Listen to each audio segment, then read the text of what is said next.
மலையில இருந்து சோனா குருவி உணவு தேடி பறந்துகிட்டே இருந்தது. ஆனா அதுக்கு உணவு கிடைக்கவே இல்லை. கொஞ்ச நேரம் மேற்கு பக்கமா பறந்து பார்த்தது, கொஞ்ச நேரம் கிழக்கு பக்கம் பறந்து பார்த்தது.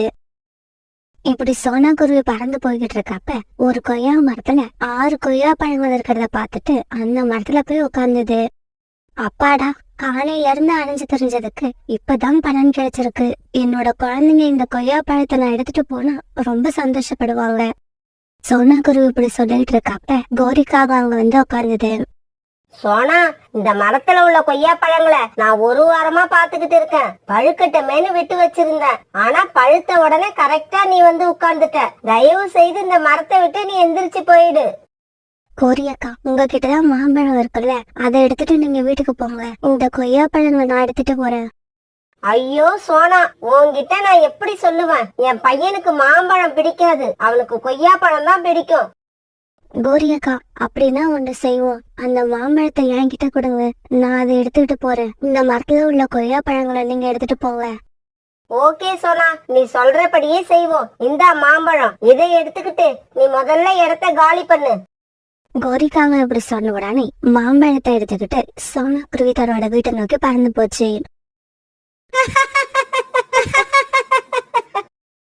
சோனா இப்படி ஏமாறணும்னு நினைக்கவே இல்ல. ஒரே ஒரு சின்ன மாம்பழத்துக்கு நிறைய கொய்யா பழங்களை விட்டு கொடுத்துட்டு போயிடுச்சு. இந்த மரத்துல உள்ள எல்லா கொய்யா பழங்களையும் இப்ப நான் வீட்டுக்கு எடுத்துக்கிட்டு போவேன். இப்படி சொன்ன கோரிக்காக ஒரு கூடையில அந்த மரத்துல இருந்த எல்லா பழங்களையும் பறிச்சு தன்னோட வீட்டுக்கு எடுத்துட்டு போச்சு. காலேஜி, இங்க பாத்தீங்களா? உங்களுக்கும் ஜக்குக்கும் நான் எவ்வளவு கொய்யா பழங்களை எடுத்துக்கிட்டு வந்திருக்கேன்னு. கோரி, இவ்வளவு கொய்யா பழங்கள் உனக்கு எங்க இருந்து கிடைச்சது? அட, நீங்க வேற காலேஜி, இது ஒண்ணும் எனக்கு கிடைக்கல. இந்த சோனா குருவிக்கு தான் கிடைச்சிருக்கணும். ஆனா எனக்கு கிடைச்ச ஒரே ஒரு மாம்பழத்தை சோனா குருவி கிட்ட கொடுத்துட்டு இவ்வளவு கொய்யா பழங்களையும் நான் எடுத்துக்கிட்டு வந்துட்டேன். அம்மா, பேசிக்கிட்டே இருக்காதீங்க, எனக்கு ரொம்ப பசிக்குது. சீக்கிரமா கொய்யா பழங்களை வெட்டி கொடுங்க. ஜக்கு இப்படி சொன்ன உடனே கோரி கத்தி எடுத்து கொய்யா பழங்களை வெட்ட ஆரம்பிச்சது. கோரி கொய்யா பழங்களை வெட்ட வெட்ட எல்லா கொய்யா பழங்களும் உள்பக்கமா கெட்டு போயிருந்தது. கோரி கடைசி பழம் வரைக்கும் வெட்டிடுச்சு. ஆனா பாவம், ஒரு பழம் கூட நல்லாவே இல்ல, எல்லாமே கெட்டு போய் தான் இருந்தது. காலேஜி, கொய்யா பழங்கள் எல்லாமே கெட்டு போயிருக்கு. ஏன் தான் எனக்கு மட்டும் இப்படி நடக்குதோ? நான் எப்ப சோனா குருவியை ஏமாத்தணும்னு நினைக்கிறேனோ ஒவ்வொரு தடவையும் நான் தான் ஏமாந்து போறேன். கெட்டு போன கொய்யா பழங்களை பார்த்த உடனே பசியில ஜக்குக்கு அழுக வந்துருச்சு. அம்மா, நீங்க எதுக்கும் உதவாத இவ்வளவு கொய்யா பழங்களை எடுத்துக்கிட்டு வந்ததுக்கு சோனா ஆண்டி கிட்ட கொடுத்த அந்த ஒரே ஒரு மாம்பழத்தையே எடுத்துக்கிட்டு வந்திருக்கலாம். ஜக்கா அழுத பார்த்து கோரிக்காக அழ ஆரம்பிச்சது. அதே சமயம் சோனா குருவி தன்னோட வீட்டுல தம் பொண்ணு பியூட்டி கூட மாம்பழம் கட் பண்ணி சந்தோஷமா சாப்பிட்டுக்கிட்டு இருந்தது. அம்மா, இந்த மாம்பழம் ரொம்பவும் டேஸ்டா இருக்குது. நல்ல வேளை கோரி ஆண்டி இந்த மாம்பழத்தை உங்ககிட்ட கொடுத்துட்டு கொய்யா பழங்களை எடுத்துக்கிட்டு போயிட்டாங்க. பியூட்டி, நமக்கு என்ன கிடைக்கணும்னு இருக்கும், அது எப்படி தான் நம்ம கிட்ட வந்து சேர்ந்துடும். இப்படியே சில நாட்கள் நகர்ந்துச்சு. ஒரு நாள் கோரிக்காக வீட்டு கதவு யாரோ தட்டம் சத்தம் கேட்டது. கோரிக்காக உடனே கதவை திறந்துகிட்டு வெளியே போச்சு. இப்படி போன கோரிக்காக அங்க ஒரு ஆந்த சாமியார பார்த்தது. மகளே, எனக்கு ரொம்ப பசிக்குது. 2 நாளா சாப்பிட எதுவுமே கிடைக்கல. உங்ககிட்ட சாப்பிட ஏதாவது இருந்தா கொடுமா. இந்த சாமியார பார்த்தா சக்தி உள்ள சாமியார் மாதிரி தான் தெரியுது. இவருக்கு நாம தானியங்களை கொடுத்தா கண்டிப்பா நமக்கு ஏதாவது பெரிய பொக்கிஷத்தை கொடுத்துட்டு போவாரு. இந்த சான்ஸ நாம மிஸ் பண்ணிட்டோம்னா அப்புறம் பணக்காரியா ஆகவே முடியாது. ஐயா சாமியார் ஐயா, நானே ஒரு ஏழை. இந்த ஏழை கிட்ட வேற என்ன இருக்க போகுது? நானும் என் குழந்தையும் சாப்பிடறதுக்காக கொஞ்சமா தானியங்கள் இருக்கு. எங்களுக்கும் பசிக்குதுதான். இருந்தாலும் நான் அந்த தானியங்களை உங்களுக்கு கொடுக்கறதா முடிவு பண்ணிட்டேன். நல்லா கேட்டுக்கோங்க, நாங்க சாப்பிடறதுக்காக வச்சிருந்த தானியங்களை உங்ககிட்ட கொடுக்கறேன். இப்படி சொல்லிட்டு கோரிக்காக வீட்டுக்குள்ள இருந்த கொஞ்சம் தானியங்களை எடுத்துட்டு வந்து அந்த சாமியார் கிட்ட கொடுத்தது. உடனே அந்த சாமியார் கோரிக்காக கொடுத்த தானியங்களை சாப்பிட்டு முடிச்சாரு. சாமியார் ஐயா, நீங்க நல்ல பிறவிகளுக்கு நிறைய உதவி செய்வீங்கன்னு கேள்விப்பட்டிருக்கேன். உங்க மனசுல என்ன பத்தி என்ன நினைக்கிறீங்க? மகளே, நீ ரொம்ப நல்ல பறவை. என்னோட பசிய போக்கி இருக்கிற நீ கண்டிப்பா நல்ல பறவையாதான் இருக்கணும். இந்த நல்ல பறவைக்கு ஏதாவது பரிசு கொடுக்க விரும்புறீங்களா? எனக்கு உங்ககிட்ட பரிசு வாங்குறதுல விருப்பம் இல்ல. இருந்தாலும் நீங்க ஆசைப்பட்டீங்கன்னா கொடுத்துட்டு போங்க. மகளே, உனக்கு விருப்பம் இல்லைன்னாலும் உனக்கு வெகுமதி கொடுக்க வேண்டியது என்னோட கடமை. இப்படி சொன்ன அந்த சாமியார் கோரிக்காகத்துக்கிட்ட ஒரு பைய கொடுத்தாரு. சாமியார் ஐயா, இந்த பைக்குள்ள என்ன இருக்குன்னு நான் தெரிஞ்சுக்கலாமா? இதுக்குள்ள கத்திரிக்காய் இருக்கு, தங்க கத்திரிக்காய். இப்படி சொன்ன அந்த சாமியார் பிறகு அங்கிருந்து பறந்து போயிட்டாரு. அந்த சமயத்துல வெளியே போயிருந்த காலுக்காகவும் ஜக்குவும் அங்க வந்தாங்க. காலேஜி, இப்ப இங்க என்ன தெரியுமா நடந்தது? ரொம்ப பசியா இருக்குன்னு சொல்லி ஒரு சாமியார் வந்தாரு. நான் உடனே சூப்பரா ஐடியா பண்ணி நம்ம கிட்ட இருந்த தானியங்களை கொஞ்சம் எடுத்து அவர்கிட்ட கொடுத்தேன். அத சாப்பிட்டுட்டு இப்ப எனக்கு இந்த பை நிறைய தங்க கத்திரிக்காய கொடுத்துட்டு போயிருக்காரு. கோரி, உண்மையாவா சொல்ற? அப்படின்னா இதுக்கப்புறம் நாம ஏழை பறவைகள் கிடையாது, பணக்கார பறவைகள். அம்மா, முதல்ல அந்த பைய பிரிச்சு தங்க கத்திரிக்காயை எங்க கிட்ட காட்டு. உடனே கோரிக்காக அவசர அவசரமா அந்த பைய பிரிச்சு உள்ள என்ன இருக்குன்னு பார்த்தது. பாவம் கோரிக்காக உள்ள தங்கமும் இல்ல, கத்திரிக்காயும் இல்ல. அந்த பைக்குள்ள ஒரே ஒரு நெற்கதிர் தான் இருந்தது. இத பார்த்த கோரிக்கா அழுதையே வந்துருச்சு. காலேஜி, இந்த சாமியார் என்னை இப்படி ஏமாத்துவாருன்னு நான் நினைக்கவே இல்ல. நான் எந்த அளவு அவருக்கு சாப்பிட தானியங்களை கொடுத்தனோ அதே அளவு தானியங்களை தான் எனக்கு திருப்பி கொடுத்துட்டு போயிருக்காரு. இத கொடுத்ததுக்கு அந்த சாமியார் இத கொடுக்காமலே போயிருக்கலாம். இப்படி சொல்லிட்டு இருக்கப்ப சோனாக்குருவி ஒரு மாம்பழத்தை எடுத்துக்கிட்டு அந்த பக்கமா பறந்து போச்சு. அத பார்த்த உடனே கோரிக்காகத்துக்கு கோபம் வந்துருச்சு. சோனா, ஏய் சோனா, இங்க வா. கோரி இப்படி கூப்பிட்ட உடனே சோனாக்குருவியும் அங்க வந்தது. சோனாக்குருவி அங்க வந்த உடனே கோரிக்காக நடந்தது எல்லாத்தையும் சோனாக்குருவி கிட்ட சொல்லுச்சு. தங்க கத்திரிக்காய் இருக்குன்னு சொல்லிட்டு இந்த நெல்மணிகளை என்கிட்ட கொடுத்துட்டு போயிட்டாரு. இத வச்சுக்கிட்டு நான் என்ன பண்ணுவேன்? எங்க குடும்பத்துக்கு ஒருவேளை சாப்பாட்டுக்கு கூட இது பத்தாது. கோரியக்கா, உங்களை நினைச்சா பாவமா தான் இருக்கு. இருந்தாலும் இதையெல்லாம் எதுக்காக என்கிட்ட சொல்லிக்கிட்டு இருக்கீங்க? சோனா, அன்னைக்கு ஒரு நாள் நான் வச்சிருந்த மாம்பழத்தை உனக்கு கொடுத்துட்டு நீ எடுத்துக்கிட்டு போக இருந்த கொய்யா பழங்களை நான் எடுத்துட்டு போனேனே. அன்னைக்கு நான் எடுத்துக்கிட்டு போன கொய்யா பழங்கள் எல்லாமே கெட்டு போயிருந்தது. அதுக்கு பதிலா இன்னைக்கு இந்த நெல்மணிகளை எடுத்துக்கிட்டு நீ வச்சிருக்கிற மாம்பழத்தை என்கிட்ட கொடு. கோரியக்கா, என்ன இது? ஆந்த சாமியார் கொடுத்த நெல்மணிகளை என்கிட்ட கொடுக்குறீங்க? நியாயமா பார்த்தா அது உங்ககிட்டதான் இருக்கணும். இங்க பாரு சோனா, நியாயம் அநியாயம் எல்லாம் எனக்கு தெரியாது. மரியாதையா அந்த மாம்பழத்தை கொடுத்துட்டு இந்த தானியங்களை எடுத்துக்கிட்டு போ. பிறகு வேற வழி இல்லாத சோனாக்குருவி தான் வச்சிருந்த மாம்பழத்தை கோரிக்காகத்திட்ட கொடுத்துட்டு அந்த நெல்மணிகளை எடுத்துக்கிட்டு தன்னோட வீட்டுக்கு போச்சு. இப்படி போன சோனாக்குருவி நடந்தது எல்லாத்தையும் தன்னோட பொண்ணு பியூட்டி கிட்ட சொல்லுச்சு. பரவாயில்லம்மா, மாம்பழம் நம்ம கையை விட்டு போனதை நினைச்சு நான் கவலைப்படல. இன்னைக்கு இந்த நெல்மணிகளையே நாம சாப்பிடுவோம். பியூட்டி, ஆந்த சாமியார் இந்த நெற்பயிர்களை கொடுத்திருக்காரு. ஆனா இது சாதாரண நெல்மணிகளா இருக்காது. இதை நம்ம சாப்பிடக்கூடாது. சாப்பிடக்கூடாதா? இத வேற என்னமா பண்ணணும்? பியூட்டி, நம்மளோட வயல்ல இத புதைச்சு வைப்போம். என் மனசுல என்னவோ பெரிய அதிசயம் நடக்கும்னு தோணுது. பிறகு சோனாக்குருவியும் பியூட்டியும் சேர்ந்து தங்களுடைய வயல்ல குழிய நோண்டி அதுல ஆந்த சாமியார் கொடுத்த நெல்மணிகளை விதைச்சு வச்சாங்க. ஒரு வாரம் கழிச்சு தங்களுடைய வயலுக்கு வந்து பார்த்த சோனாக்குருவியும் பியூட்டியும் அதிர்ச்சி ஆயினாங்க. ஏன்னா அவங்களோட வயல்ல இவங்க நெல்மணிகளை விதைச்சு வச்ச இடத்துல நெல் செடி வரலாம கத்திரிக்காய் செடி வளர்ந்துருந்தது. ஒவ்வொரு செடியிலயும் தங்க கத்திரிக்காயா காய்ச்சிருந்தது. பியூட்டி, நான் அப்பவே சொன்னேன்ல, ஆந்த சாமியார் சாதாரணமானவர் கிடையாது. கண்டிப்பா இதுல ஏதோ அதிசயம் இருக்குன்னு நான் சொன்ன மாதிரியே நடந்துருச்சு. பிறகு அந்த தங்க கத்திரிக்காய பறிச்சுட்டு போன இவங்க மார்க்கெட்டுக்கு கொண்டு போய் அதை வித்து பணமாக்குனாங்க. பிறகு சோனாக்குருவியும் பியூட்டியும் தங்களுக்காக ஒரு அழகான வீட்டை கட்டிக்கிட்டாங்க. பசின்னு வந்த பறவைகள் எல்லாருக்கும் சோனாக்குருவி இல்லைன்னு சொல்லாம உணவு கொடுத்துச்சு. என்ன நடக்குது காலேஜி? என்ன நடக்குது? நேத்து வரைக்கும் சாப்பாட்டுக்கே கஷ்டப்பட்டுக்கிட்டு இருந்த சோனாக்குருவி இன்னைக்கு பசின்னு வந்தவங்களுக்கு எல்லாம் உணவு கொடுத்துக்கிட்டு இருக்கு. இதெல்லாம் எப்படி? கோரி, நீ ஏன் இப்படி இந்த விஷயத்த போட்டு குழப்பிக்கிட்டு இருக்க? நேரா சோனா குருவி கிட்ட போ. இவ்வளவு பணம் உனக்கு எங்க இருந்து வந்ததுன்னு கேளு. கண்டிப்பா அது உண்மையதான் சொல்லும். சோனா குருவி ஒரு நாளும் பொய் சொல்ல போறதில்ல. சோனாக்குருவி இந்த நேரம் தண்ணி குடிக்க நதி பக்கம் தான் போயிருக்கும். நானும் இப்பவே கிளம்புறேன். இப்படி சொன்ன கோரிக்காகவும் நதி பக்கம் பறந்து போய் சோனாக்குருவிய பார்த்தது. சோனா, நான் இப்ப கேக்குற கேள்விக்கு நீ உண்மையை மட்டும்தான் பதிலா சொல்லணும். ஆரம்பத்துல சாப்பாட்டுக்கே கஷ்டப்பட்டுக்கிட்டு இருந்த நீ இப்ப எப்படி இவ்வளவு பணக்காரியான? கோரி அக்கா, நியாயமா பார்த்தா இதுக்கு நான் உங்களுக்கு தான் நன்றி சொல்லணும். நீங்க கொடுத்த நெல்மணிகளை வச்சுதான் எனக்கு இவ்வளவு பணம் சேர்ந்தது. என்னது, நான் கொடுத்த நெல்மணிகளா? அதாவது ஆந்த சாமியார் எனக்கு கொடுத்த நெல்மணிகளையா சொல்ற? ஆமாம் கோரி அக்கா, அதே நெல்மணிகள் தான். அதை நான் சாப்பிடல. அதுக்கு பதிலா என்னோட வயல்ல விதைச்சு வச்சேன். அதுல இருந்து கத்திரிக்காய் செடி வந்து அந்த செடியில தங்க கத்திரிக்காய் கிடைச்சது.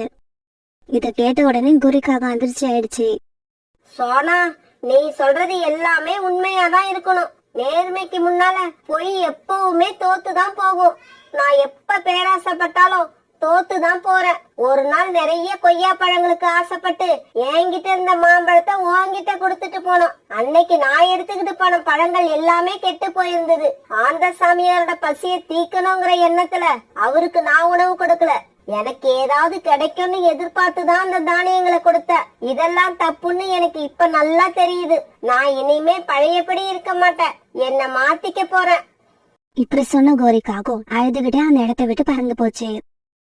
கோரிக்காகும் மனம் திருந்தி அழுததை பார்த்த சோனா குருவி அது மேல இறக்கப்பட்டுச்சு. பிறகு ஒரு நாள் பியூட்டியும் சோனா குருவியும் தங்க கதிர்காயை எடுத்துக்கிட்ட போய் கோரிக்காக வீட்டுல கொடுத்து அவங்களையும் சந்தோஷப்படுத்தினாங்க. நண்பர்களே, எப்பவுமே நேர்மையா இருக்க கத்துக்கோங்க. எல்லார்கிட்டயும் இயல்பா இருங்க. மனசுக்குள்ள பகைய வச்சுக்கிட்டு வெளியில நல்லது செய்யற மாதிரி யார்கிட்டயும் நடிக்காதீங்க. இப்படியெல்லாம் செய்யறவங்க நல்லா வாழ்ந்ததா சரித்திரமே இல்ல. அந்த காட்டுல விதவிதமான நிறைய பறவைகள் வாழ்ந்து வந்தாங்க. எல்லாரும் ஒத்துமையாவும் அன்பாவும் ஒருத்தருக்கு ஒருத்தர் உதவி செஞ்சும் தங்களுடைய வாழ்க்கைய ரொம்பவும் சந்தோஷமா வாழ்ந்துகிட்டு இருந்தாங்க. அந்த காலை பொழுதுல சோனா குருவியும் புறாவும் சேர்ந்து ரீட்டா கிட்டக்காக ஒரு புது வீட்டை கட்டி முடிச்சாங்க. ரீட்டா, உன்னோட வீடு கட்டி முடிச்சாச்சு. இப்ப அடுத்து நாம எல்லாரும் சேர்ந்து என்னோட வீட்டை கட்ட ஆரம்பிக்குவோம். சரி வாங்க, நாம 3 பேரும் வீடு கட்ட தேவையான பொருட்களை எடுத்துக்கிட்டு வருவோம்.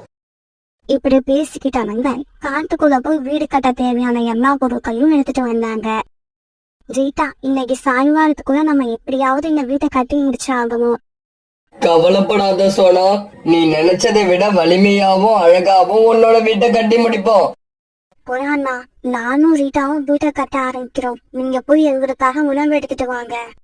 இப்பவே கிளம்புற சோனா. புறாண்ணா, நேத்து காலையில கோரியாக்காவும் என்ன வந்து பார்த்தாங்க. அவங்களையும் நம்ம கூட நட்பா இருக்கணும்னு ஆசைப்படுறாங்க. நம்ம கூட சேர்ந்து வேலை பார்க்கவும் வரதா சொல்றாங்க. இங்க பாரு சோனா, அவங்க 2 பேரும் சோம்பேறிங்க. எந்த வேலையும் செய்ய மாட்டாங்க. அதனால அவங்க கூட நம்ம நட்பா இருக்க வேண்டாம். இல்ல ரீட்டா, அவங்களுக்கும் திருந்துறதுக்கு ஒரு சந்தர்ப்பம் கொடுத்து பாப்போம். அவங்க மனசுலயும் உண்மையிலேயே மாற்றம் வந்திருக்கலாம். புறாண்ணா, நீங்க எதுக்கும் உணவு தேட போறப்ப அவங்களையும் அழைச்சிட்டு போங்க. இப்படி சொல்லிட்டு பிறகு சோனா குருவியும் ரீட்டா கிட்டையும் வீடு கட்டுற நாளில ஈடுபட்டாங்க. சோனா குருவி இப்படி சொன்ன உடனே புறா காங்களோட வீட்டை நோக்கி பறந்து போச்சு. காகங்களே, இப்ப சோனாவும் ரீட்டா கிளியும் சோனா குருவிக்காக ஒரு வீடை கட்டிக்கிட்டு இருக்காங்க. அவங்களுக்காக நான் உணவு தேட போறேன். நீங்களும் என் கூட வரீங்களா? புறா, நாங்களும் உங்க கூட உணவு தேட வரோம். ஆனா எங்களோட வீடு ரொம்பவும் மோசமான நிலைமையில இருக்கு. நீங்க எல்லாம் சேர்ந்து எங்களுக்கு ஒரு புது வீடு கட்டி கொடுப்பீங்களா? கோரி, கவலைப்படாத. சோனா குருவியும் ரீட்டா கிளியும் சேர்ந்து உங்களுக்காகவும் ஒரு வீட்டை கட்டி கொடுப்பாங்க. அந்த சமயத்துல அவங்களுக்கு உணவை கொண்டு வந்து கொடுக்கறது, குடிக்க தண்ணீர் கொண்டு வந்து கொடுக்கறது, இந்த மாதிரி சின்ன சின்ன வேலைகளை நாம பார்த்தா போதும். பிற காளிக்காவும் கோரிக்காவும் புறா இவங்க 3 பேரும் சேர்ந்து ஒரு கூடை எடுத்துட்டு உணவு தேட கிளம்புனாங்க. இப்படி போன இவங்களுக்கு கொஞ்சம் தானியங்கள் கிடைச்சது. அந்த தானியங்கள் எடுத்து கூடையில வச்சுக்கிட்டு மறுபடியும் பழங்களை தேட பறந்து போனாங்க. ஒரு இடத்துல பழங்கள் இருக்கிறத பார்த்துட்டு அதை எடுக்கிறதுக்காக அந்த இடத்துக்கு போறப்ப சின்ன பிள்ளை அந்த இடத்துல நின்றுகிட்டு இருந்தது. இப்படி நின்றுகிட்டு இருந்த சின்ன பிள்ளை காணுக்காகவும் கோரிக்காகவும் தானியங்கள் அந்த கூடையை தூக்கிட்டு வரதை பார்த்துட்டு அதிர்ச்சி ஆயிடுச்சு. காளு, கோரி, நீங்க 2 பேரும் இவ்வளவு நாளா இந்த காட்டுல யாருக்கும் அடங்காம எந்த வேலையும் செய்யாம அடுத்தவங்களோட உணவை திருடி சாப்பிட்டுக்கிட்டு எவ்வளவு கெத்தா வாழ்ந்துகிட்டு இருந்தீங்க. உங்களை யாரு இந்த புறா கூட சேர்ந்து உணவு தேட வர சொன்னது? இல்ல சின்ன பிள்ளை, இதுக்கப்புறம் நாங்க பழையபடி சோம்பேறியா இருக்க போறது இல்ல. மொத்த பறவைகள் கூட சேர்ந்து வேலை செய்ய போறோம். எல்லாரும் ஒத்துமையா இருந்து வேலையை செய்ய ஆரம்பிச்சா அந்த வேலை ரொம்ப ஈஸியா முடியும். இங்க பாருங்க, மத்த பறவைகளோட பேச்சை கேட்டு ஏமாந்துடாதீங்க. இந்த பறவைகள் எல்லாம் உங்களை ஏமாத்துறாங்க. இந்த காட்டுலயே நீங்க 2 பேரும் தான் சக்திசாலி பறவைகள். உங்களோட உடல் வலிமை வேற யாருக்கும் கிடையாது. அப்படிப்பட்ட நீங்க இந்த தானிய கூடைய தூக்கிக்கிட்டு நிக்கிறத பார்த்தா எனக்கு ரொம்ப அவமானமா இருக்கு. இங்க பாரு சின்ன புள்ள, காலுவும் கோரியும் இப்ப திருந்தி வாழ்றத பார்க்க உனக்கு எரிச்சலா இருக்கா? இதுக்கப்புறம் அவங்க முன்ன மாதிரி ஊதாரித்தனமா இருக்க மாட்டாங்க. உன்ன மாதிரி திருட்டு பறவைகள் கூட சேரவும் மாட்டாங்க. இப்படி சொன்னப்பறம் பிறகு காலுக்காவத்தையும் கோரிக்காவத்தையும் கூப்பிட்டுக்கிட்டு அங்க இருந்து பறந்து போயிடுச்சு. இவங்க சாயங்காலம் திரும்பி போகும்போது சோனா குருவியும் ரீட்டாக்கியும் சேர்ந்து சோனா குருவியோட வீட்டை அழகா கட்டி முடிச்சிருந்தாங்க. காயன்னா கூறியக்கா, ஏன் 2 பேர் முகமும் வாட்டமா இருக்கு? உங்களுக்கு என்ன பிரச்சனை? சோனா, எங்களுடைய வீடு ரொம்பவும் மோசமான நிலைமையில இருக்கு. அது எப்ப இடிஞ்சு விழுன்னே சொல்ல முடியாது. கோரியக்கா, கவலைப்படாதீங்க. எங்க எல்லாருக்கும் வீடு கட்டி முடிச்சாச்சு. இனி அடுத்து நாங்க வீடு கட்ட போறது உங்களுக்கு தான். நாளைக்கு உங்களுக்காக ஒரு வலிமையான வீட்டை கட்டி கொடுக்கறோம். ஆமா, மழை காலத்துக்கு முன்னாடியே உங்களோட வீட்டை வலிமையான வீடா மாத்திடுவோம். இதையெல்லாம் கேட்ட காலுக்காகவும் கோரிக்காகவும் ரொம்ப சந்தோஷப்பட்டாங்க. பிறகு மறுநாள் எல்லாருமா ஒன்னா சேர்ந்து காங்களுக்கு ஒரு அழகான வீட்டை கட்டி கொடுத்தாங்க. சோனா, இந்த மழை காலத்துக்கு முன்னாடியே நாங்க இப்படி ஒரு புது வீடை கட்டுவோம்னு நான் கனவுல கூட நினைச்சதில்ல. ஆனா காலுக்காகத்தோட எண்ணம் வேற மாதிரியா இருந்தது. நண்பர்களே, இந்த வீடு வலிமையான வீடுதான். இருந்தாலும் விடாம மழை பெஞ்சா எவ்வளவு பெரிய வலிமையான வீடும் இடிஞ்சு கீழே விழுந்துரும் தானே. காலு, நீ கவலைப்படாத. இந்த வீடு வலிமையான பாதுகாப்பான வீடு. நீ நினைக்கிற மாதிரி இந்த வீடு இடிஞ்சு விடுற அளவுக்கு நம்ம காட்டுல மழை பெய்யாது. இப்படி சொல்லிட்டு எல்லா பறவைகளும் தங்களுடைய வீட்டுக்கு பறந்து போனாங்க. கோரி, எனக்கு என்னவோ பயமாதான் இருக்கு. இந்த வீடு வலிமையான வீடுதான். இருந்தாலும் தொடர்ந்து மழை பெய்யறப்ப எப்படிப்பட்ட வீடா இருந்தாலும் அது இடிஞ்சு போறதுக்கு சான்ஸ் இருக்கு. காலுஜி, அதுக்காக என்ன செய்யலாம்னு சொல்றீங்க? இங்க பாரு கோரி, நான் நினைக்கிற மாதிரி தொடர்ந்து மழை பெஞ்சா நம்ம காட்டுல வெள்ளம் வந்துரும். அப்ப நாம இந்த காட்டுல இருந்து தப்பிச்சு வெளியே போக நமக்கு கண்டிப்பா படகு தேவைப்படும். அப்படின்னா வாங்க, நாம இப்பவே போய் மூங்கில்களை வெட்டி படகை தயார் பண்ணுவோம். கோரி, நமக்கு மட்டும் படகு தயார் பண்ணனா பத்தாது, நம்மளோட நண்பர்களுக்கும் சேர்த்து தயார் பண்ணணும். இப்படி பேசிக்கிட்ட காலுக்காகவும் கோரிக்காகவும் பிறகு காட்டுக்குள்ள பறந்து போனாங்க. இப்படி போனவங்க மூங்கில் செடியில இருந்து மூங்கில்களை வெட்டி தனித்தனியா பிரிச்சு எடுத்தாங்க. இப்படி தனித்தனியா எடுத்த மூங்கில்களை 2 மூங்கிலா சேர்த்து வச்ச கோரிக்காகவும் கைத்தால இறுக்கமா கட்ட ஆரம்பிச்சது. இப்படி இவங்க வேலை செஞ்சுக்கிட்டு இருக்கும்போது சின்ன புள்ள அந்த இடத்துக்கு பறந்து வந்துச்சு. காலு, கோரி, இங்க என்ன பண்ணிக்கிட்டு இருக்கீங்க? சின்ன புள்ள, ஒருவேளை இந்த வருஷம் நம்ம காட்டுல மழை அதிகமா பெஞ்சா நாம உயிர் தப்பிக்க வேண்டாமா? அதுக்காக தான் இந்த மூங்கில்களால படகு செஞ்சுக்கிட்டு இருக்கோம். நீங்க 2 பேரும் செய்யறது எனக்கு என்னவோ பைத்தியக்காரத்தனமா இருக்கு. இந்த மூங்கிலை எல்லாம் தூக்கி போட்டுட்டு என் கூட வாங்க. பக்கத்து காட்டுல திருவிழா நடக்குது. அங்க பறவைகள் கூட்டமும் அதிகமாயிருக்கு. நாம அங்க போனா திருவிழாவை முடிச்சிட்டு அவங்க காட்டுக்கு திரும்பி போற பறவைகளை ராத்திரி வழிப்பறி பண்ணி நிறைய சம்பாதிக்கலாம். சின்ன பிள்ளை, எங்களை நீ இன்னும் பழைய மாதிரியே நினைச்சுக்கிட்டு இருக்க. தயவு செய்து இடத்த காலி பண்ணிட்டு போயிடு. ஆமா சின்ன புள்ள, உன்னை பார்த்தா இன்னும் ஒரு 6 மாசம் உயிரோட இருப்பேன்னு நினைக்கிறேன். நீ வாழ போற அந்த 6 மாசத்தையும் சந்தோஷமா வாழ்ந்துட்டு போயிடு. இன்னும் ஒரு தடவை எங்க கிட்ட வந்து இப்படி பேசினா உன் கதை அன்னைக்கே முடிஞ்சிடும். காளி இப்படி சொன்னதும் பயந்து போன சின்ன பிள்ளை அந்த இடத்த விட்டு பறந்து போயிடுச்சு. கோரி, வா போவோம். இன்னைக்கு வெட்டி போட்ட மூங்கில்களை வச்சு நாளைக்கு வந்து படகை தயார் பண்ணுவோம். இங்க பாருங்க காலுஜி, நம்மளோட நண்பர்கள் கிட்ட நாம இப்ப படகு தயார் பண்ற விஷயத்த சொல்ல வேண்டாம். அப்படி சொன்னா நம்ம நேரத்தை வீணாக்குறோம்னு சொல்லி திட்டுவாங்க. ஆமா, இதுவும் நல்ல ஐடியா தான். ஒரு கால் மழை அதிகமா பெஞ்சு இந்த படகை நாம உபயோகப்படுத்துற மாதிரி இருந்தா அப்ப சொல்லிக்கலாம். இப்படி பேசிக்கிட்ட காலுக்காகவும் கோரிக்காகவும் பிறகு தங்களோட நண்பர்களை தேடி பறந்து போனாங்க. காலையில இருந்து காலுவையும் கோரியையும் காணும்னு தேடினீங்களே, அதோ வந்துட்டாங்க. காலண்ணா, நீங்க 2 பேரும் காலையில இருந்து எங்க போனீங்க? நாங்க உங்களை எல்லா இடத்துலயும் தேடி பார்த்தோம். நீங்க எங்கேயுமே இல்ல. வந்து நாங்க உணவு தேட போனோம். அதனாலதான் வர்றதுக்கு லேட் ஆயிடுச்சு. உணவு தேட போனோம்னு சொல்றீங்க, ஆனா உங்ககிட்ட தானியங்களும் பழங்களும் எதுவுமே இல்லையே.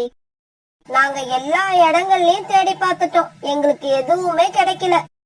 இவங்க 2 பேரும் மறுபடியும் நம்மளை ஏமாத்த ஆரம்பிச்சுட்டாங்கன்னு நினைக்கிறேன். எங்கேயோ போய் படுத்து தூங்கிட்டு இருந்து சாயங்காலம் ஆன உடனே எழுந்திருச்சு வராங்க. இல்ல ரீட்டா, இவங்க 2 பேரும் முகத்தையும் பார்த்தா ரொம்ப களைப்பா இருக்கு. அதனால கண்டிப்பா இவங்க உணவு தேடி ரொம்ப தூரம் பறந்துட்டு வந்து இருக்கணும். காலண்ணா, நீங்க 2 பேரும் இன்னும் எதுவும் சாப்பிடலன்னு நினைக்கிறேன். நான் சொல்றது உண்மைதானே?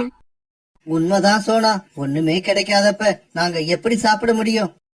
பிறகு சோனா குருவி கொஞ்சம் தானியங்கள் எடுத்து காவல் கிட்ட கொடுக்க காவல் 2 பேரும் அந்த தானியங்களை சாப்பிட ஆரம்பிச்சாங்க. மறுநாள் ஒரு இடத்துல புறாவும் ரீட்டாட்டியும் சந்திச்சாங்க. புறா, இந்த காகங்கள் 2 பேரும் மறுபடியும் சோம்பேறி ஆயிட்டாங்க. அதனால அவங்க கூட நாம இனிமே நட்பு வச்சுக்க கூடாது. இந்த சமயத்துல சோனா குருவி அங்க வந்தது. நீங்க எல்லாம் ரெடியா இருக்கீங்களா? சரி வாங்க, நாம போய் காங்களை கூப்பிட்டுக்கிட்டு உணவு தேட கிளம்புவோம். இல்ல சோனா, அந்த காகங்களை கூப்பிட வேண்டாம். அவங்க மறுபடியும் சோம்பேறி ஆயிட்டாங்க, நம்மளை ஏமாத்த நினைக்கிறாங்க. இங்க பாரு ரீட்டா, நம்மளோட நண்பர்கள் ஏதாவது தவறு செஞ்சா அதுக்காக அவங்கள விட்டு விலகிட கூடாது. அவங்கள திருத்த முயற்சி பண்ணணும். நாமும் நம்மளால முடிஞ்ச அளவு அவங்கள திருத்த முயற்சி பண்ணுவோம். பிறகு இவங்க 3 பேரும் காங்களோட வீட்டை நோக்கி பறந்து போனாங்க. இவங்க அங்க போனப்ப காங்களோட வீடு பூட்டி இருந்தது. ஏன்னா காங்கள் சீக்கிரமாவே வீட்டை விட்டு கிளம்பி காட்டுக்குள்ள போய் படகு செய்ய ஆரம்பிச்சிருந்தாங்க.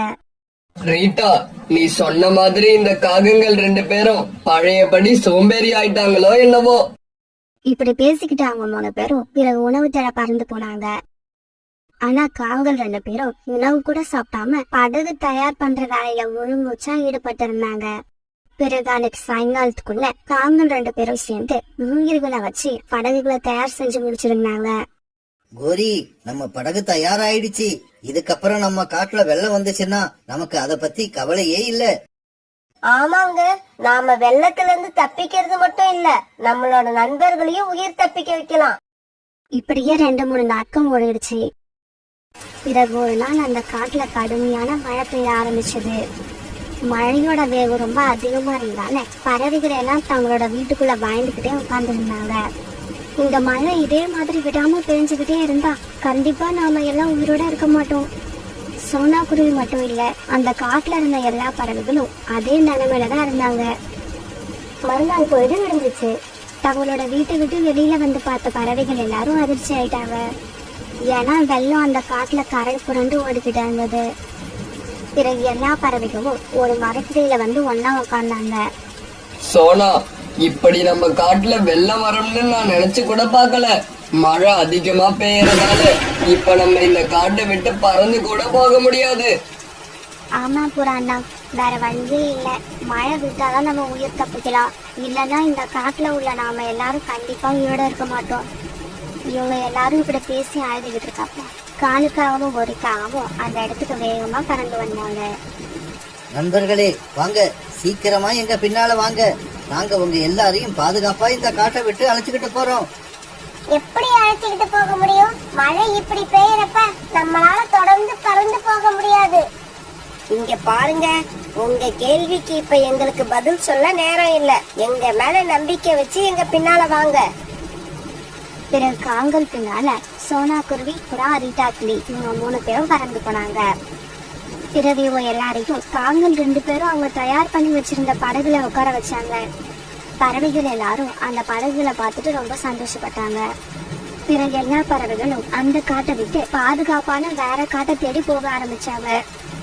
காளு, கோரி, நீங்க 2 பேரும் 2 நாளா எங்க கூட உணவு தேட வராம அந்த நேரத்துல இந்த படகுகளை தான் தயார் பண்ணனீங்களா? காலு, நீயும் கோரியும் சேர்ந்து ஒரு அருமையான காரியம் பண்ணிருக்கீங்க. காலண்ணா, லிங்கனும் கோரியாக்காவும் சேர்ந்து இந்த படகுகளை தயார் பண்ணி எங்க உயிரை காப்பாத்திட்டீங்க. பிறகு எல்லா பறவைகளும் எந்த கவலையும் இல்லாம ஒரு பாதுகாப்பான பசுமையான காட்டை போய் சேர்ந்து அங்க நிம்மதியா வாழ ஆரம்பிச்சாங்க.